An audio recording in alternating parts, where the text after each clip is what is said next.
Dans cette histoire, elle aura appris une chose, qu'il faut toujours écouter son instinct, même lorsqu'on essaie de donner une chance aux gens.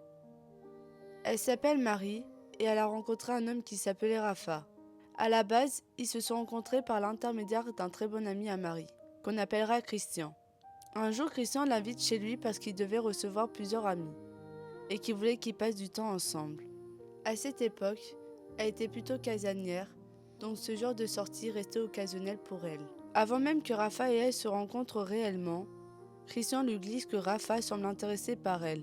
Honnêtement, Marie lui répondit immédiatement que ce n'est absolument pas son style, qu'il était à l'opposé des hommes qui l'attirent habituellement, notamment parce qu'il est plus petit qu'elle, ce qui était déjà un frein pour celle-ci. Dans sa tête, il était directement rangé dans la case « ami ». Le surlendemain où tout le monde devait se retrouver, Rafa a insisté pour venir la chercher parce qu'elle habitait loin et que Marie n'avait pas envie de prendre les transports. Durant le trajet et toute la journée passée ensemble, l'ambiance est très naturelle, respectueuse et totalement platonique de son côté. Le lendemain de cette journée, Rafa revient la chercher à nouveau parce qu'il avait cuisiné un plat traditionnel du pays de Marie et qu'il voulait absolument qu'elle le goûte. Il faut savoir que Marie a un vrai faible pour les hommes intelligents, ambitieux et qui savent cuisiner. Ce sont des qualités auxquelles elle est très sensible. Le repas était excellent, vraiment. Qu'elle ne sait pas ce qui s'est passé après ça, mais quelque chose a changé dans sa perception de lui. Quelques jours se sont écoulés, ils sont partis pour aller à la plage avec des amis, et là, un vrai jeu de séduction s'est installé entre eux. Pourtant, ce n'est toujours pas le type d'homme vers lequel Marie ne pensait pouvoir se tourner au départ. Au fil des discussions, elle découvre quelqu'un de très ambitieux, avec beaucoup de projets, une vraie vision, de l'intelligence, et une façon de penser qui rejoignait beaucoup les objectifs de Marie. Mentalement et intellectuellement, il cochait énormément de cases importantes pour elle. Mais très rapidement, les premiers red flags sont apparus. Lorsque Marie allait chez lui ou qu'ils étaient avec les amis de Rafa, il avait du mal à la présenter comme sa copine. Un jour, dans la voiture, il la présente clairement comme une copine, puis quelques heures plus tard, devant ses amis, il la présente simplement comme une pote. Pour Marie, c'était clairement un manque de respect et un énorme signal d'alerte. Un autre détail qui la dérange, certaines de ses anciennes relations venaient vers Rafa, avec une proximité et une attitude ambiguë devant Marie, alors qu'elle n'est pas jalouse de nature, mais elle déteste le manque de respect. Marie choisit de passer au-dessus, comme beaucoup de personnes le font au début d'une relation, lorsqu'on idéalise encore l'autre. Par la suite, ils ont entamé une relation à distance, mais dès le départ, elle ne se sentait pas totalement en confiance. Intuitivement, quelque chose lui dérangeait chez lui. Marie a toujours verbalisé le fait qu'elle ne pensait pas qu'il était l'homme de sa vie, mais qu'elle se disait aussi qu'à force de fermer les portes à tout le monde, elle finirait peut-être seule. Plus le temps passe, plus leur relation devenait de plus en plus compliquée. Ils se voyaient très peu, parfois une seule fois par mois. Rafa, lui, pouvait passer des journées entières sans donner de nouvelles à Marie. À plusieurs reprises, elle lui explique que son comportement lui donnait l'impression qu'il s'en fichait complètement de la relation et qu'à chaque fois, il promettait des choses, des promesses, de faire des efforts, de changer réellement. Alors qu'ils étaient ensemble, ils finissaient souvent par se disputer.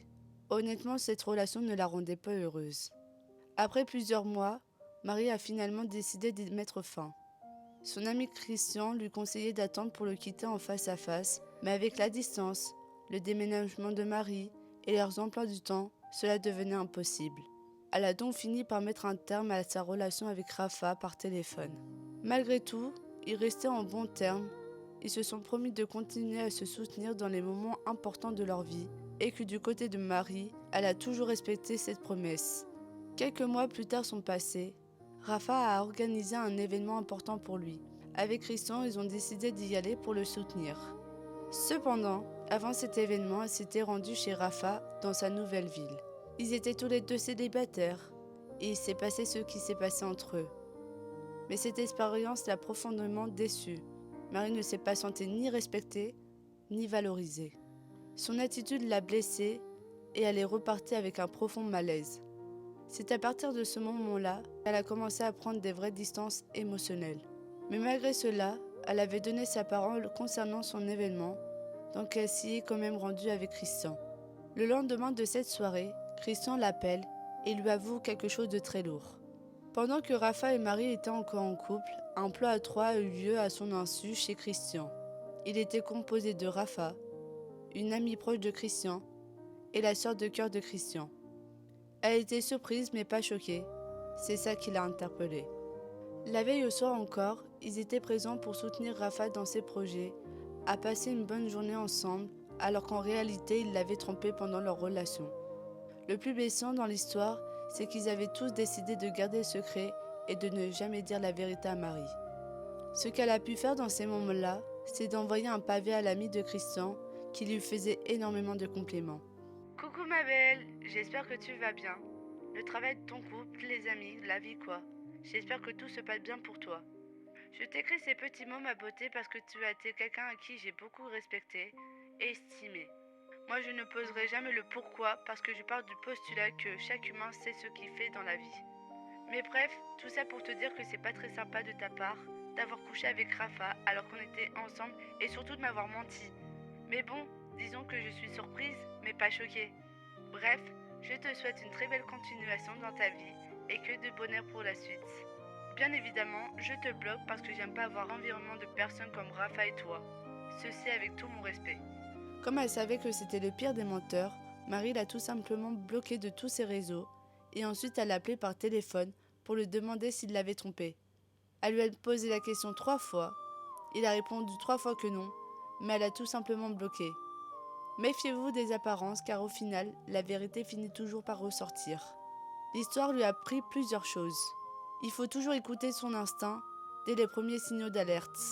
Les red flags du début ne disparaissent généralement pas. Certaines personnes savent très bien jouer un rôle, que tout finit par se savoir, et surtout, comme une grande dame dirait, le mensonge prend l'ascenseur et la vérité prend l'escalier. Et voilà, le témoignage de Marie est terminé. J'espère que ça t'a plu. Le lien pour témoigner est dans la description pour que la prochaine fois, ça soit ton histoire qui soit racontée. Si vous êtes dans une relation toxique et que vous êtes en danger, n'oubliez pas de composer le numéro 3919. Sinon, si vous avez besoin, il y a le baromètre de la violence conjugale qui est juste ici sur la vidéo. N'hésitez pas à prendre le temps de le lire pour savoir si vous êtes dans une relation saine ou dans une relation toxique. N'hésitez pas à liker, commenter, partager pour que ce projet soit vu. Faites attention à vous. Des bisous. C'était un make-up, un témoignage. Bonne journée.